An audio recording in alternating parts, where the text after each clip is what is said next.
here is what's in the box, right? What's in the box, guys?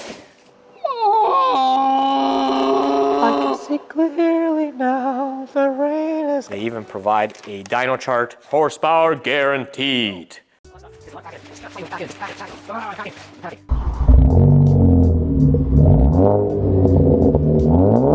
Hello, and you are most welcome to our humble garage here at Stratified. We have, once again, our beloved GR Corolla behind us, and that's because we're gonna continue down the development path of this car. We are going to be installing some parts because some parts have arrived. And then, of course, in true Stratified, true to form fashion, we're going to show you guys how these parts work, how much power they make, and then the tuning calibration setup that go along with making them work as best as they can on your GR. The first part I want to show you guys is this wheel spacers. So the GR Corolla comes from the factory with a 10mm spacer in the rear of the car. That's from the factory. And if you look down the side of this car, you can actually see how much more inset the front wheels are versus the rear. So these are our track tires with 255 width tires, A052s on them. And as you can see, they look pretty sunken in on the car. So one way to improve front end grip is to actually widen the track in the front. Toyota has clearly chosen to widen the track in the back, and it's not just for the reason of having it fill those nice arches in the back there, but it's also for handling dynamics. The car is on coilovers here. It's, you know, you guys have watched the rest of our series, I hope. So you know that we've got the coilovers, we've got the brakes, the brake pads and fluid and all that, making it very track capable. And I wanted to see how we can just skew the balance just a little bit, making it a little bit more lively in the back and a little bit more, most importantly, a little bit more grip in the front. So this is one piece of that puzzle, and these H&R spacers are really nice because, well, they're made in Germany. Excuse my accent, I hope that did not offend anybody, but they are made in Germany, and the quality is very nice. They are aluminum machined. They fit over one another beautifully, 10mm. And another wonderful thing is that they have studs. So these studs are longer by the required amount of 10mm. So we're gonna be knocking out the OEM studs in the front. We're gonna be putting in these spacers, and we're gonna be spacing out the wheels a little bit more. And that's also going to allow us to run, we have another set of wheels, the NT03s, which the spokes hit the calipers. So with these spacers up front, we're going to be able to clear those spokes, no problem. So that's a win. Moving on from the wheel spacers, we are gonna focus on a little bit of performance. The intake system on this car is stock, and that means the airbox is stock, the entire intake is stock, and the charge pipe is also stock, the one that goes across the front of your motor to the throttle body. Now, K&N has released an intake and a charge pipe for this car. One of the things that may attract you towards buying these K&N products is the price. Now, traditionally, intakes for these cars have been quite expensive. We have proven in a previous video that even lifting up the lid of the airbox, the car gains power. You see that on other cars that we've tuned, other GR Corollas. There is power in the intake system. So we wanted to test these newcomers to the market that are a little bit more affordable and see just how much power there is. So we've got two pieces here. The small box first. The small box contains a pipe. And this is the charge pipe that will go right in here like such, will drop right in. Some nice wrinkle red. It comes with couplers Now these couplers are really tiny. So the OEM piping that it joins up to is also small, and hopefully this will relieve some restriction. And you've got a WMI meth bung should you want to run WMI. This is gonna make it easier on this car. It comes with a plug if you don't need it. And for now, we're not gonna be running any WMI. We're gonna stick to ethanol, so we don't need that. Also, Can-Am provides a leaflet, a pamphlet, some instructions. You can see how everything goes together, that's great, but they also provide this. This is what they provide, and that is, it says that the Can-Am air intake system must have been properly installed on the vehicle according to the Can-Am, blah, blah, blah, blah, blah. I'll get to the good stuff, and the good stuff is right up here. This kit is guaranteed to increase horsepower. If we prove that this does not increase horsepower, Can-Am will refund our purchase. And they actually include a dyno chart. So here you can see in this dyno chart that this Chargepipe will add 7 horsepower, 7 peak horsepower at 5,500 RPM, and 11 foot-pounds of torque at 2,882. This is clearly a stock calibration on the car. So we obviously have ours tuned. It'll be really interesting to see if just bolting it on adds any power without changes to the tune, and then seeing what we can do with tuning, if we can extract anything additional, or if on a tuned car, this doesn't make any difference at all. We will find out, so you have to stay tuned for that. And that's kind of it in terms of the Chargepipe. The bigger piece here, the bigger box here, is what's in the box, right? What's in the box? A Can-Am filter. Now, what does a Can-Am filter look like? Well, you guessed it. Looks like a filter. Nice big old cone. Oiled filter here, so you're gonna have to, re-energize or clean this filter and respray it after some time. They do flow better than an OEM filter, so already we are going to be ahead in terms of flow across this filter. Other than the filter, we get 2 interesting pieces here. So one is this airbox. So the airbox is going to sit like this, and the pipe, including the MAF housing, comes off the back here. It's got a velocity stack that goes right in there. So that's where the filter attaches to inside this box. Somehow attached to this snorkel here, we're gonna find out how that all goes together, because this snorkel then will sit right in here and pick up air from the front of the car. So it's kind of a ram air style snorkel. So it's all injected molded stuff. And of course, they do include this pamphlet, which shows us how everything fits together. You'll see it as we install it. And of course, they once again provide a guarantee to increase horsepower. Horsepower guaranteed. They said that they saw 18.5 horsepower peak on the stock car and 9 foot-pounds. We already know that the top end is definitely going to be helped with an intake. We just want to see how much. And we've got data from other intakes on the market, not specifically on our car, but we do have data from other intakes on the market that we should be able to correlate with the performance of this intake. The final piece that I didn't show you was this MAF housing. So it comes with a wrinkle red MAF housing. We'll replace this piece right here in the engine bay, and your MAF housing bolts up to it. Now, if you kind of look inside it, perhaps not, it looks a little funny that they've got 2 pieces of pipe that are welded together here. So it looks a little funny. We're gonna see how this performs, if it affects performance at all. Of course, we'll let you guys know, but visually, not the most stunning piece looking into here.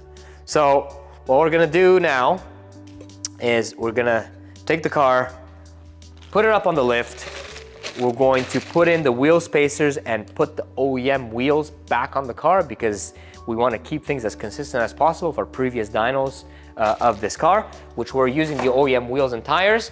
And we're going to start with the charge pipe because that's what we're going to put in while the car is up on the lift. The car will go on the dyno. We're going to see what we do in terms of numbers, and then we're going to do the intake. So come along for the ride as we put on some parts and see how much performance they gain. Now, here's the first thing that you want to do. If you're not going to run WMI, you want to put in this plug. The rest of the install is really straightforward on this. This is the charge pipe that we're about to take off. So it's much easier if you just remove your under tray. We're going to pull it right off of here. There are clamps that are easily reachable. At the very top, there's a clamp here that goes to the intercooler outlet. And then there's a bolt underneath this charge pipe that we're gonna reach from underneath the car. Oh, it slid forward.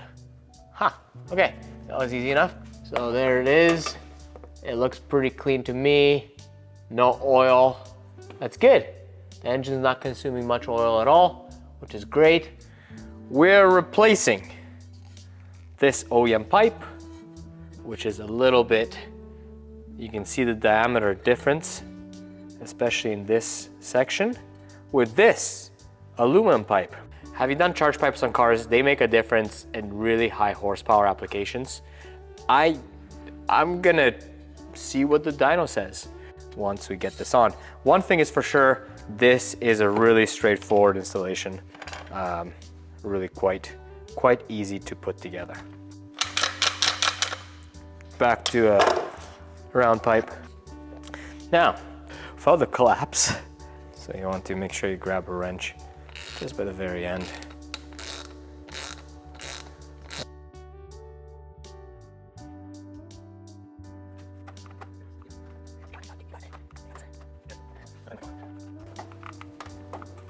There we go. We've been on the dyno dialing this thing in, trying to find out if that little pipe makes a difference. And we're gonna hold you guys in suspense for just a little bit longer because we're gonna do one dyno analysis once we have this bad boy in there. So without further ado, we're gonna grab the second part of this upgrade package. We're gonna throw in the car. I'm gonna go back on the rollers, work some magic, extract as much as is possible, and then we're going to do a real nice in-depth what helps, how much it helps, and tell you why it's happening, which I think is the real interesting part. So let's jump right in. We're gonna get this intake in there, lickety split, as they say.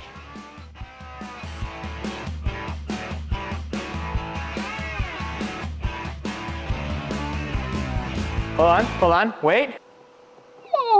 There's no flow.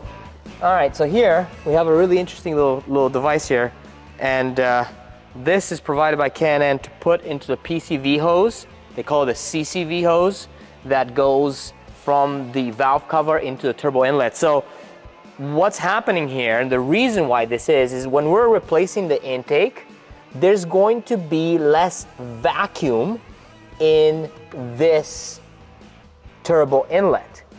Now, less vacuum in this turbo inlet will do a couple things. First of all, it's going to draw less PCV from the top of the motor, from the valve cover. The second thing it'll do is it'll throw a check engine light because the car is calibrated to read a certain amount of vacuum that is being drawn.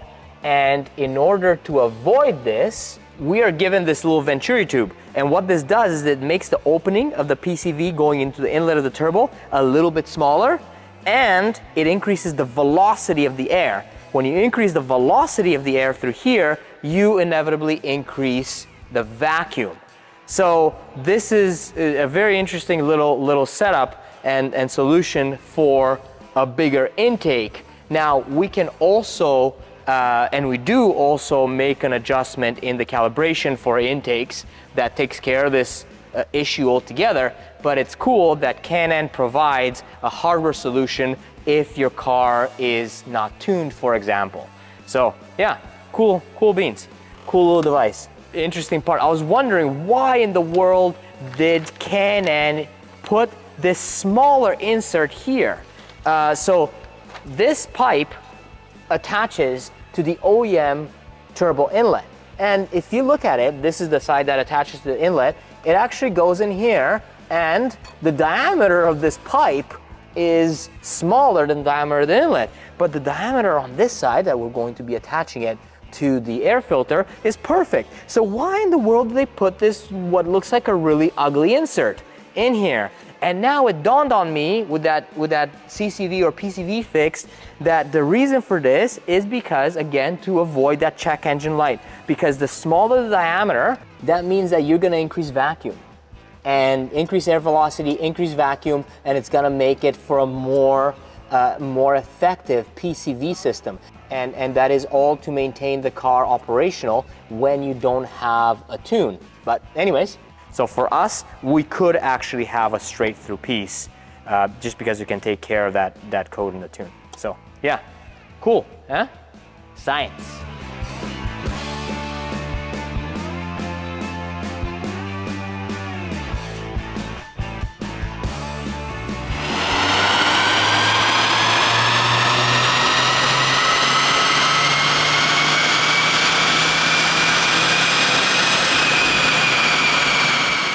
One eternity later. In the GR Corolla to talk results of Chargepipe and intake. Now, first of all, the Chargepipe, pretty simple install, goes in without much difficulty, which is, you know, from that perspective, the modification is really simple to get in there.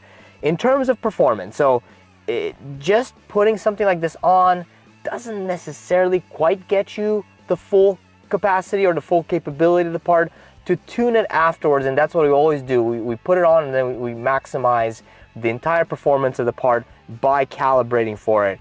And after doing that, and you can see that it is about 4 to 7 horsepower across the entire power band, same with torque. So you know, the delta is 4.47 here, and that's because we're comparing peak to peak. But you can see that there is a measurable gain. I think Can-Am said about 7 horsepower for the Chargepipe, probably in that ballpark. Is it gonna throw you back in the seat all of a sudden? You got a massive upgrade? No, it's not. But it's a nice little flow modification that you can throw on your GR. Then after this, we threw on the Can-Am intake. Now the Can-Am intake, I'm going to compare it to the car with the Chargepipe. So now this graph that I'm pulling up, so the lower line, the faint line, is now just the Chargepipe that you saw, and we've got the Can-Am intake. The intake does give you much more significant gains. We've seen this with the Venturi intakes, we've seen this with pretty much all the intakes. This car loves an intake. So we happen to have the Can-Am on here, and this is the about 15 horsepower, and you can see that there's a delta that is kind of carried throughout the entire power band. So yeah, there are gains to be made. You can hear the turbo spool more. So the intake is definitely a worthwhile gain on this car. And then overall, because this is kind of a package, if you will, from Can-Am, they do a Chargepipe and an intake. So this is where we're at from before, which is just completely stock hardware, to Chargepipe and intake. And you can see that we've gained about 20 wheel horsepower and over 20 wheel torque from these two modifications. Yes, it's significant. It's something that you're definitely going to feel, and given kind of the price of these parts, I think that it's a worthwhile modification on the GRs. And especially do not forget to get this tuned for and calibrated for, because just throwing on parts on modern cars, it doesn't quite give you the you know, all of the gains that are possible if you also tune for the car. So what I usually suggest is start with tuning the car. If your intention is to move away from stock in terms of the engine performance, start by tuning the car and then start by putting parts on. And once you have that tuning solution in place, you can just step up the tune as you continue to add parts. And we have a lot of customers that do exactly that. So we start them off with a stock car, tune, extract the most out of the stock hardware, and then as they add parts, as they change fuel, we optimize that further, and then that makes sure that they have the tuning solution in place and the most optimal outcome when the parts are thrown on. So there it is. Now the next steps are changing more parts on the car. So stay tuned for that. A lot of exciting stuff coming for this platform. You've seen it on track. You've seen it on the dyno, and it's a ton of fun. I can't wait to get more on the car, show you guys what it does, and go from there. It's only on the up and up. So give us a follow, give us a like, StratifiedAuto.com. If we can help you with tuning or parts or anything like that, give us a shout, and we'll see you on the next one.